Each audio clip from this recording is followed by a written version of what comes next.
Every single car in this room cost over $1 million. You want to check them out? So do we.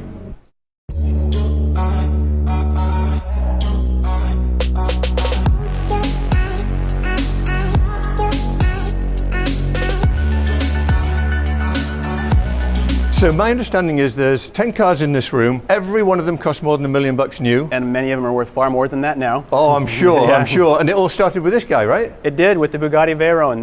Bugatti in the mid-2000s did something very revolutionary in a way with this car. They actually priced the car at over $1 million deliberately, not because that made perfect economic sense or that's what the materials cost or the production cost, but it's because by pricing it at $1 million, it became a very exclusive car, in a sense creating a new echelon of the automotive market. The $1 million club. The $1 million club. And after this car came out, any car costing less than $1 million was sort of second tier. Poor Ferrari F8s and all the other ones, right? Exactly. So every single thing in this room costs more than $1 million, owing largely to the fact that this car cost over $1 million. And this was one of the fastest cars ever built, correct? At the time that it was built, it was the fastest car in the world, and it, alternating with some of the other cars in this room back and forth over the years, this one has been the fastest car in the world, followed by some of the others, then this one again, and back and forth. Bugatti continues to compete with Koenigsegg, Hennessy, and others for that title. Amazing, Yeah. amazing. One of my favorite cars is this one, the LaFerrari. LaFerrari Aperta, yeah. Aperta being the open-top version of the standard LaFerrari. One of three cars, three hybrid cars, all came out in the 2010s. Porsche 918 Spider was another one.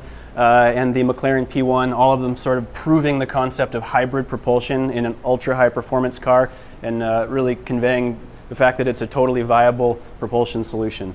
Gorgeous. This is a fabulous spec. It's actually one of the prettiest specs I've seen. It is. It's unless you might not be able to see in the camera, but it's not solid black. It's a very it's a metallic black and really, really sparkles with a coarse kind of metal flake in there. Gorgeous. And then the Aventador.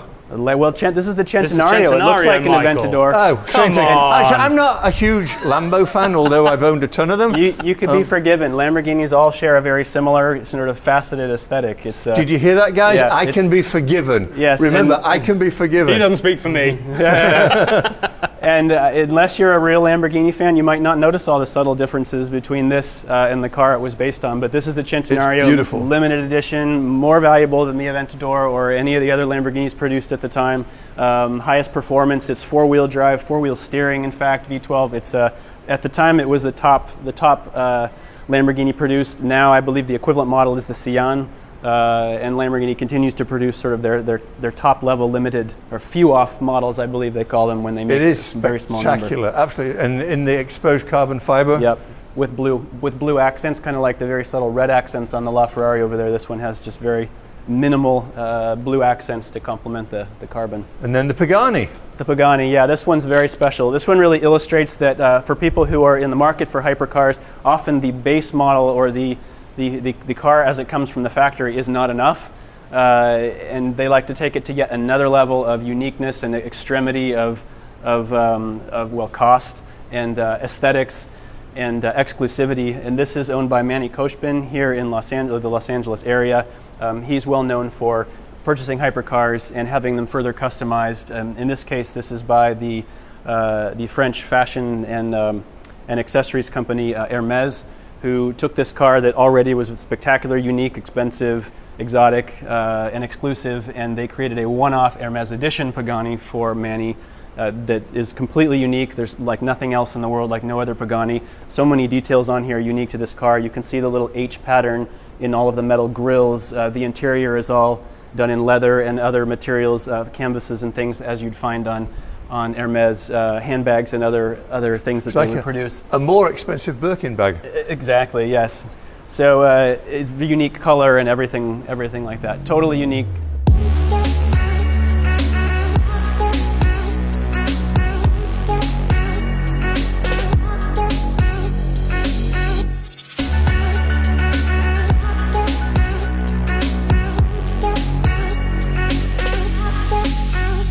This is crazy.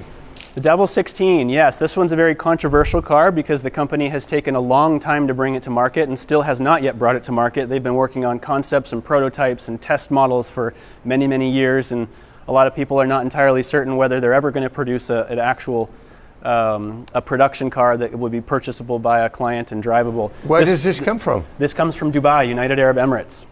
But in fact, it's a company owned or founded by three brothers who have been car enthusiasts who they have the financial means to essentially be producing or attempting to produce these cars as a hobby, not as a business necessity. Look at this.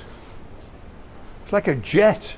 It looks like a jet. In fact, they will tell you that they were inspired by fighter aircraft in the design of the car. Unreal. This is an operational prototype and is hopefully one step closer to the Adam, final you have production to car. look at this. What have you got? The exhaust is a little too small for the car, I think. Yeah. Again, Get out of like here. like the exhaust Is of a that fighter jet. unbelievable? Whoa. That's insane. The whole car's insane. Named 16. to- It's named the 16 because one of the three models, one of the three versions of this car will have a 16-cylinder engine. Although this particular one is the V8 model, so that'd be the least expensive of the three. Although still close to $1 million, it's close to $2 million. That is. Koenigsegg, yes, really spectacular spec. I don't know if the camera will pick it up, but like the Ferrari over there, it's filled with a really distinctive metal flake. In this case, I'm told actually made with genuine crushed diamonds, which is something that you might expect on a car of this sort of caliber and exclusivity. I've never seen a sparkle in exposed carbon before. This is a first for me. It's applied to the clear that then is applied to the carbon, so it's a very, very unique aesthetic. Koenigsegg, being one of the great boutique success stories in the hypercar world, started small, remained small, but immensely successful, immensely respected. Companies like Devell over here that are producing cars in small quantities typically aspire to have the level of success of Koenigsegg. Again, a multi-million-dollar car. This is one of two of this particular final edition Agueras that were produced. Look at the wheels. Look at everything. I know. Yeah, carbon fiber wheels. This is something a lot of people weren't sure would come to be a few years ago, that carbon could be worked in a way and have the right strength to be able to work as a function for wheels, but they now are used quite regularly in hypercars. They're carbon fiber, as that is. These are one of my favorite hypercars. It Yeah, really, they're absolutely really is incredible. quite something. And this- And this- also the rear wing doubles up as a picnic table should you want It to have certainly could, yeah. a sandwich. And this car currently, a version of this car currently holds the official world speed record, whereas Bugatti had that record. Koenigsegg currently has it. Hennessy over here has attempted to have it. I don't think they have the official record, although they've gotten at speeds certainly that vie for the record. Basically, these three companies, Hennessy, Bugatti, and Koenigsegg, are constantly battling for that title. And right now held by Koenigsegg, I think Thor. Hennessy's That's the about name to of this try and car. beat it. This is one of Dan's cars. This is one of Dan's cars, exactly. Very nice. Hennessy Venom, yes. So I had mentioned Hennessy, an American company, going against Bugatti and Koenigsegg to try and be the fastest. Hennessy has stated just very matter-of-factly the whole reason for building this car is to build or to be the fastest in the world. It wasn't to do really anything beyond that. They wanted to construct the very fastest production car in the world, and this model, the F5, has not yet been fully tested, so they have no record with it yet, but they intend to take this car well over 300 miles an hour and beat the record currently held by Koenigsegg. What's this? McLaren This is, Speedtail. yeah, McLaren Speedtail. Why is the steering wheel in the middle? Well, it's derivative of the famous McLaren I F1 know from quite a few years earlier, and in some ways the spiritual successor to that. As the successor to the F1, in some ways it was completely expected and natural that it would have the center steering position. So I totally respect this car, but I think it's unbelievably ugly. It's the aesthetic is very distinctive. It's like nothing else in here, and I it's like really the way he put that. That's so Very, politically very correct. subtle. Well nice. done, sir. yes. Well done. Well, it's something that this is the result of sculpture by aerodynamic processes Right. and aerodynamic computation, fluid dynamics, and that sort of thing. It's not designed purely to appeal to the human eye, and that's Right. it. Clearly. Yeah. Do you know it's what, almost though? like a water droplet falling through the sky. It takes a certain shape. So When I saw the pictures of it, I was with you, Michael. I didn't think it looked good at all. Now that I've seen it in person, it definitely, kind of like the McLaren Senna. When the Senna came out, I didn't like how it looked. Then I saw one in person, and it totally changed my mind. I kind love of the feel fact like that it's just so unique. It's not developed and it's not designed in the same way with the same intent as any of the other cars in the room, and it makes it stand out as something like nothing else. This one also has really subtle details. We've been looking at cars that are primarily black or carbon with little colored hints. This one, it takes a bit to notice, but it has amazing red, Beautiful. red raw carbon details here and there, and also a metal flake in there that's hard to probably see in the camera, but The really wheels are very very Yeah, the wheels are Very totally unique.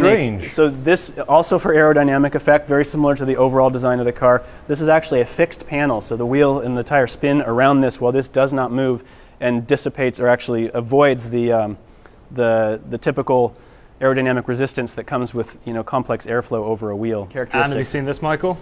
Here's your side view camera. Yes. So it doesn't have mirrors. Yes. That pops out, right? And then that becomes One your... of many very unique characteristics. and it on has this little thing. screens inside Yep, that yep. you can see. It takes some getting used to when you get in this I'm thing sure. to recognize all of how it all works and what it takes to maneuver it.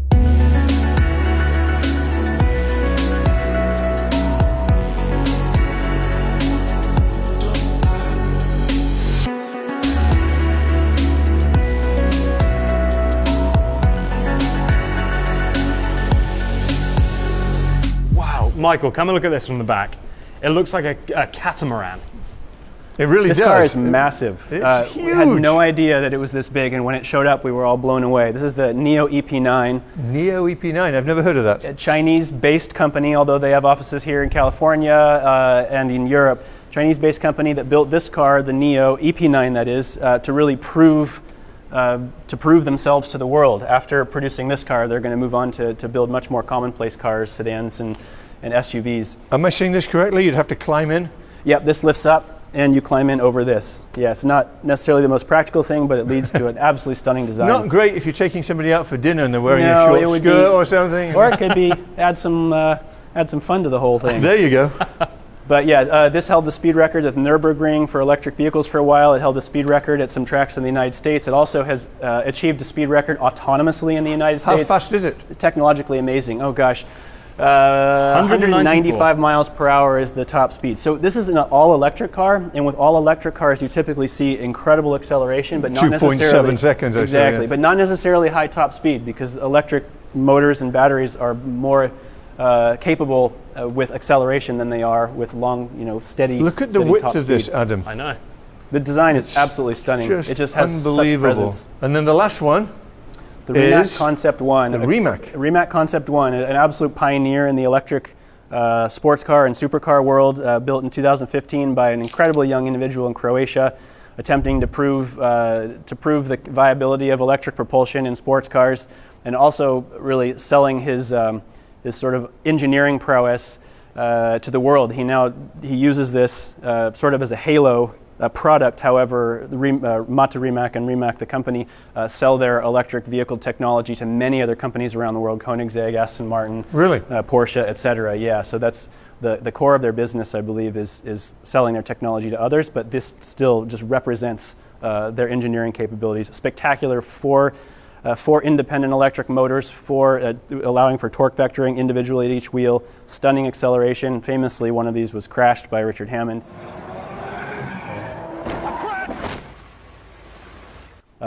This was one of 8, now it's one of 7 that remain.